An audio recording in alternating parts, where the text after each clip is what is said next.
Okay, so we were talking about aldehydes and ketones last lesson. Now let's look a little bit more in detail about aldehydes and what happens to them if we oxidize them. We mentioned before that alcohols can be oxidized into aldehydes. Once we get to the aldehyde stage, we can oxidize them to carboxylic acids. So here is an example. We have hexanal. We oxidize it and it becomes hexanoic acid because we added that oxygen there to have a hydroxyl group at the end.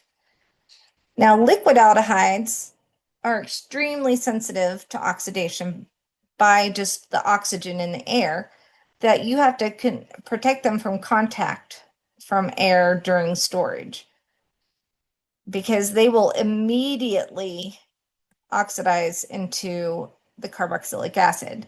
So again, when I worked in the lab, in the pharmaceutical lab, if we needed a liquid aldehyde, we did not order it until we were ready to use it. And as soon as it came, we tracked the shipping. We would have everything prepared so that as soon as it came, we could crack open the bottle and use. We would only order the amount that we needed and use it right then, because otherwise we wouldn't have that aldehyde anymore. We would have the carboxylic acid, which we couldn't use for certain tests. Now, ketones resist oxidation by most oxidizing agents, including potassium dichromate and molecular oxygen. Potassium dichromate is your typical oxidizing agent for alcohols and aldehydes, but ketones resist oxidation. One reagent we use for the oxidation of aldehyde is Tollens reagent, and it's super cool. If you guys ever go to the University of Utah has a holiday chemistry demonstration that they do, and it's really neat. But they'll use Tollens reagent and it oxidizes aldehydes. And if you do it properly, you have silver deposits on the walls of the container. So they'll have a round bottom flask that they'll use Tollens reagent in, and then they'll swirl it. And so you just have silver coating all the way inside. And this is how they used to make mirrors way back in the day. And that's why silvers were so expensive. If you ever have seen an antique silver and you see it tarnished. My library back home in West Virginia, it was donated. It's a mansion, old mansion that was donated to the city and in memory of her son who died in World War I. But it has all of the original woodwork and the original mirrors. And so you'd walk in to the lobby and you'd see this gorgeous ornate mirror, but it would be tarnished in places. And that's because it's a real silver mirror.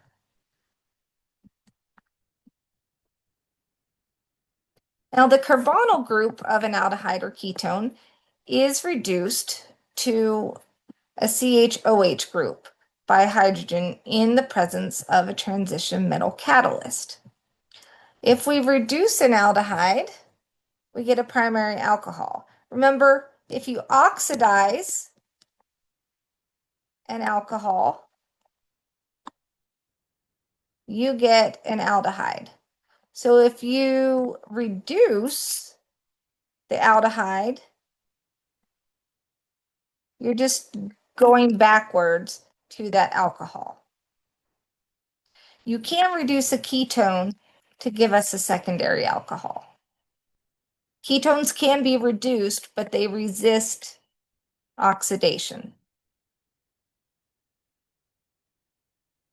Now, in our biological systems, the reduction agent for aldehydes and ketones is NADH, or the reduced form of NADH. So this reducing agent, like NADH4, delivers a hydride ion to the carbonyl group of the aldehyde or ketone. So pyruvate is part of the glycolysis cycle. When you reduce that by NADH, you get lactate. So in biology, if you've taken it and you've learned about glycolysis, you know these steps with pyruvate and lactate and the use of NADH. All right, we're going to change gears and talk about some carboxylic acids. And carboxylic acids, you can see written in three ways. You've got CO2H, COOH, or you'll actually see the carbonyl group drawn with the OH here. More often than not, if you're just writing the skeleton, and you can have like here, well, here you'd have the O and the H. It would be at the end. But if you're writing it, the formula, typically I've seen COOH the most. I usually see that, of course, when written in the formula itself, but not whenever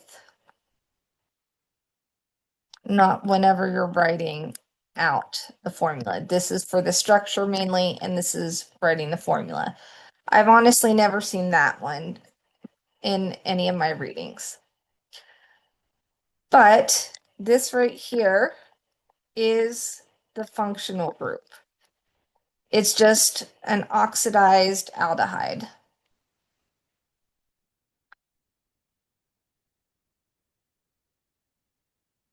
Now, the carboxyl group contains 3 polar bonds because you've got this oxygen here, which is this oxygen here, which is polar, or which is more electronegative than the hydrogen.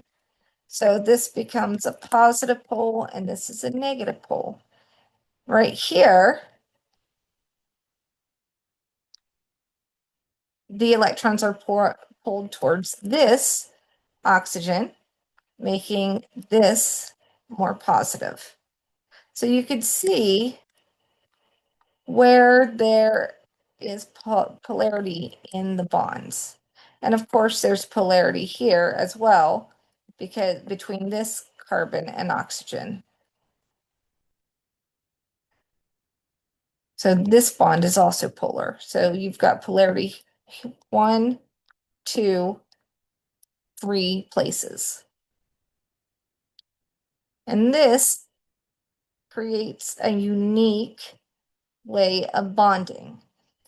Now, carboxylic acids have a much higher boiling point than other types of organic compounds of similar molecular weight. What happens isn't just hydrogen bonding.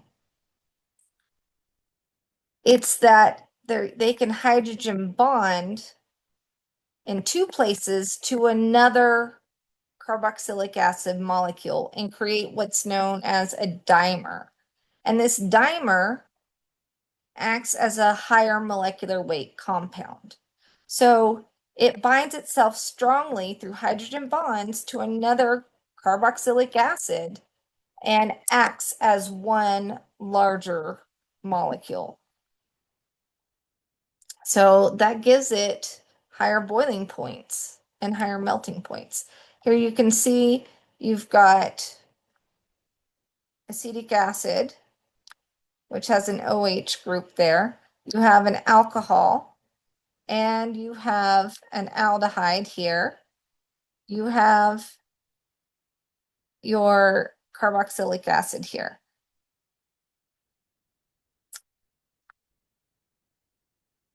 So your acetic acid is CaOOH. It is a carboxylic acid.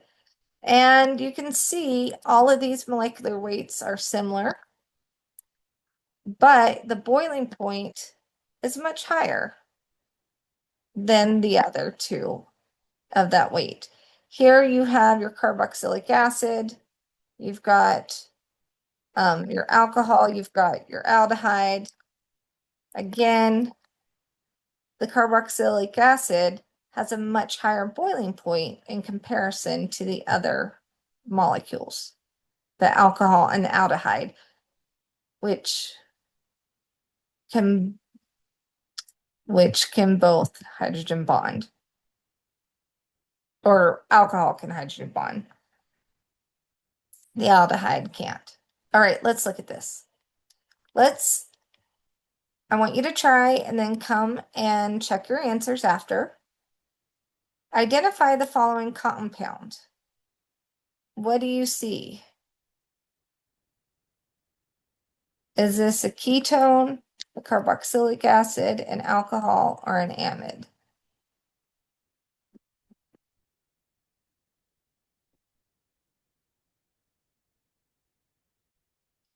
So this, wish I could do that. Here, this right here should be more like that. There we go. So I want you to look at this. If the OH were right here, because that did an extra line whenever I asked it to draw it. Okay, so if we look at this, remember at each point, of course, but this is right here, it would look like this, COOH. That's what this point looks like there. So knowing that, what is this type of compound?